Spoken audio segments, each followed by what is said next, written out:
Hello friends, आपका बहुत बहुत स्वागत है इस वीडियो सीरीज में how I heal my breast lump holistically. So friend, मैं कोई डॉक्टर नहीं हूँ, ऑन्कोलॉजिस्ट नहीं हूँ या कोई थेरेपिस्ट नहीं हूँ और ये कोई ट्रीटमेंट प्लान भी नहीं है। अगर आप किसी ऐसे प्रॉब्लम से गुजर रहे हैं तो आप किसी भी पैथी के सर्टिफाइड डॉक्टर से ट्रीटमेंट ज़रूर लें।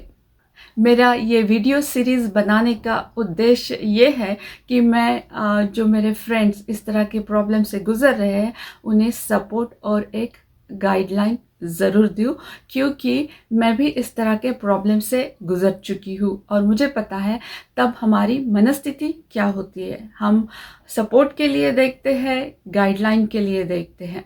और जो मेरे फ्रेंड्स सोचते हैं कि कन्वेंशनल मेडिसिन के अलावा कोई और तरीका भी हो सकता है ट्रीटमेंट का, उनके लिए ये वीडियो सीरीज़ गाइडेंस का काम ज़रूर करेंगे। आशा करती हूँ ये वीडियो सीरीज़ आपके लिए बहुत ही हेल्पफुल रहेगा, तो देखते रहिए इन वीडियोस को। सो फ्रेंड, जैसे ही हमें पता चलता है कि हमारे बॉडी में कहीं लंप है, हार्डनेस है, तो हमें घबराहट होने लगती है कि ये कहीं गलत प्रकार का ना हो जाए। हम इसे घर में भी बताने से हिचकिचाते हैं और डॉक्टर के पास जाने के लिए भी घबराते हैं। मगर फ्रेंड, लंप किसी भी प्रकार का हो, हमें इसकी जांच करवाना ज़रूरी होता है। देखा गया है कि 70% लंप नॉन डेंजरस होते हैं, जैसे कि सिस्ट हो गए हैं, तो उनसे हमें घबराने की कोई ज़रूरत नहीं है, मगर हमें अवेयरनेस ज़रूर चाहिए। मगर हो सकता है कि कभी कभी हमारे शरीर में जो लंप है वो डेंजरस हो या कैंसरस भी हो सकता है, तो उसके लिए भी हमें घबराने की कोई ज़रूरत नहीं है, क्योंकि बहुत सारे टाइप के ट्रीटमेंट आज अवेलेबल है। इसके लिए आपको अवेयर होना ज़रूरी है, आपको चेंज के लिए तैयार होना ज़रूरी है, ना कि घबराने की ज़रूरत है। शरीर में व्याधि किसी भी प्रकार की हो या रोग किसी भी प्रकार का हो, वो कभी स्वस्थ शरीर में नहीं आते हैं। हमारा शरीर पहले से ही बहुत अस्वस्थ होता है और फिर एक दिन हमें पता चलता है कि हमारे बॉडी में लंप आ गया है और वो डेंजरस है, तो हम घबरा जाते हैं।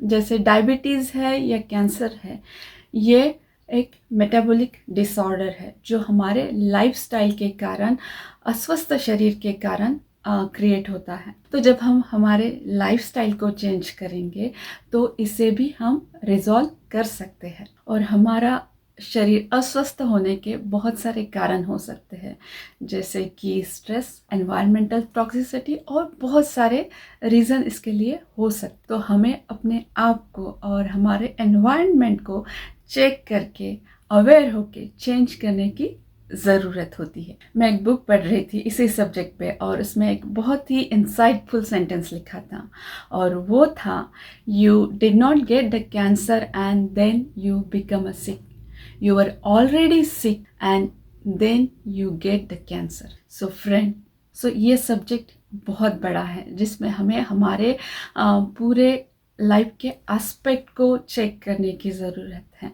तो इसमें आगे जाने से पहले मैं अपनी एक शॉर्ट स्टोरी आपको बताना चाहूँगी। तो मेरी जब सेकेंड डिलीवरी हो गई, उसके 8 डेज़ में ही मुझे मेटास्टेटिस का प्रॉब्लम हुआ। उसका ट्रीटमेंट नियर टू 2 मंथ चला और उसके बाद हमें लगा कि अभी ये रिजॉल्व हो गया। और बट उसके बाद भी मुझे फटीग और फीवर, टायर्डनेस ऐसा बहुत रहता था। हमने बहुत सारे डॉक्टर्स को दिखाया, आयुर्वेदिक, एलोपैथिक, मगर किसी का कुछ डायग्नोसिस नहीं हुआ और बोलते हैं कि बस ऐसा ही है। उसके बाद मैं 3 साल के बाद यहाँ पे यूएस आ गई और यहाँ पे भी मेरा हेल्थ वैसा ही था। तो यहाँ पे जब एनुअल चेकअप हुआ, उसमें उन्होंने मेमोग्राफ के लिए बोला। विटामिन डी लेवल भी मेरा बहुत कम था, तो विटामिन डी लेते रहे। उसके बाद मेमोग्राफ में पता चला कि 5 सेंटीमीटर का कैल्सिफिकेशन है ब्रेस्ट में। उसके लिए उन्होंने फिर बायोप्सी करने के लिए बोला और जब बायोप्सी की, बायोप्सी में निकला कि हाइपरप्लेशिया नाम के सेल्स है जो नॉर्मल नहीं है, बट वो कुछ सालों में कैंसर की तरफ जा सकते हैं। उन्होंने हमें सेकंड बायोप्सी के लिए जो कोर होता है, उनका बोलना था कि कोर अगर बायोप्सी करेंगे तो बेटर रिजल्ट वो देख पाएंगे। मगर मेरी कंडीशन फर्स्ट बायोप्सी के बाद बहुत ज़्यादा ख़राब हो गई। मैं सो ही नहीं पाती थी, कंप्लीटली सो ही नहीं पाती थी पूरे रात, और उसकी वजह से बहुत ज़्यादा एसिडिटी और फटीग, टायर्डनेस और चिड़चिड़ापन बहुत ज़्यादा हो गया था।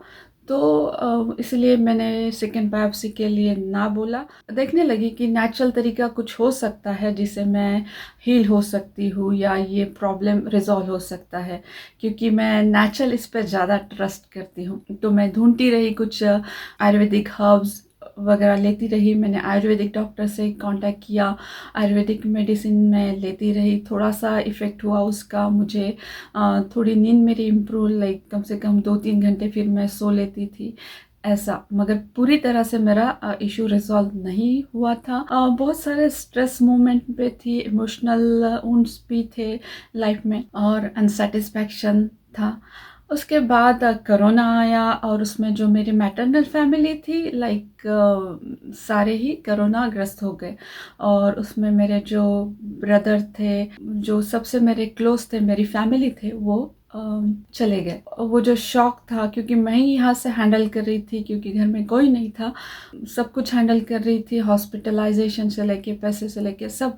तो वो बहुत, और होल नाइट जगे रहना और कांटेक्ट करना डिफरेंट लोगों को, ये रात भर चलता रहता था, और स्ट्रेसफुल इवेंट था बहुत, और शॉक भी था। तो वो सब कलेक्ट होता गया, और उसके बाद कुछ दिनों में मुझे बहुत पेन होने लगा मेरे ब्रेस्ट एरिया में, लाइक शूटिंग पेन, और फील हुआ कि 3 लंप है, फील होते थे, हाथ को ही फील होते थे, बड़ी बड़ी गांठें लगती थी। सो जब चेकअप किया तो डॉक्टर ने बोला कि आप सर्जरी कर लो। सडनली उन्होंने सर्जरी के लिए बोला।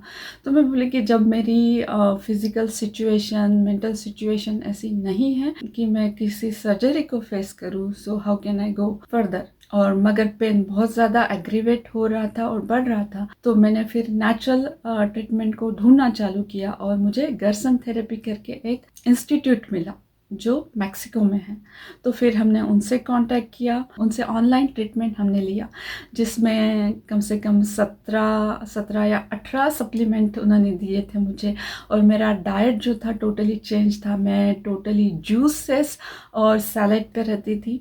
ऐसा मेरा 1 से 1.5 साल तक चला, और आखिरी में वो जो मेरे लम्स थे वो रिजॉल्व हो गए। सो फ्रेंड, इस तरह का मेरा जर्नी था। बहुत प्रॉब्लम्स हुई सारे चेंज करने में, क्योंकि सपोर्ट हमें चाहिए, गाइडलाइन हमें चाहिए, तब मुझे वो नहीं मिल रही थी। बट सो फ्रेंड, ये मेरा जर्नी सिंपल नहीं था, मगर इसका जो रिजल्ट था वो ऑसम था। लाइफस्टाइल चेंज करके, स्ट्रेस को मैनेज करके और इमोशंस को हील करने की कोशिश मैंने की, और आज भी वो जर्नी चालू है, क्योंकि we are work in progress. So friend, मैं आप सबका स्वागत करती हूँ इस हीलिंग जर्नी में। अगर आप समझते हैं कि नेचुरल तरीके से हम हमारे बॉडी को, हमारे सोल को किस तरह से सपोर्ट कर सकते। मगर फ्रेंड्स, ये कोई छोटा टॉपिक नहीं है, तो हम सबसे पहले इसमें देखेंगे कि क्यों हम इस सिचुएशन पे आ जाते हैं, उसके क्या रीजंस होते। तो सबसे पहला होता है इसमें कि हमारा improper food habit, means diet. फिर होती है एनवायरमेंटल टॉक्सिसिटी। थर्ड होता है फिजिकल और मेंटल स्ट्रेस। फिर अफेक्ट करने वाली चीज़ होती है इमोशनल वुंड। उसके बाद आते हैं इन्फ्लेमेशन, जो हमारे बॉडी में बहुत सालों से होता है और उसके बारे में हमें पता ही नहीं होता है। और 6 नंबर पे आता है कि रेडिएशन या बहुत तरह की टॉक्सिसिटी होती है। ये सारे रीज़न होते हैं कि हम अनहेल्दी होते हैं। सो फ्रेंड, जो अभी हमने देखे कि 6 एस्पेक्ट, वो हमारे लाइफ का अविभाज्य अंग होते हैं। तो अगर हमें स्वस्थ होना है तो हमें उन्हें सुधारने की जरूरत होती है, और वो कैसे, वो देखते हैं आगे आने वाले सेशन में। तो इस सीरीज को पूरा देखते रहिए, ताकि मैं आपको बहुत ही महत्वपूर्ण पूर्ण इन्फॉर्मेशन दे के आपकी हीलिंग जर्नी में आपकी मदद कर पाऊँ। So friend, take care, subscribe to my channel और आपके कमेंट ज़रूर लिखिए कि आपको किस प्रकार की इंफॉर्मेशन की ज़रूरत है या किस प्रकार का वीडियो आप चाहते हैं। सो तब तक के लिए friend, take care, bye and thank you.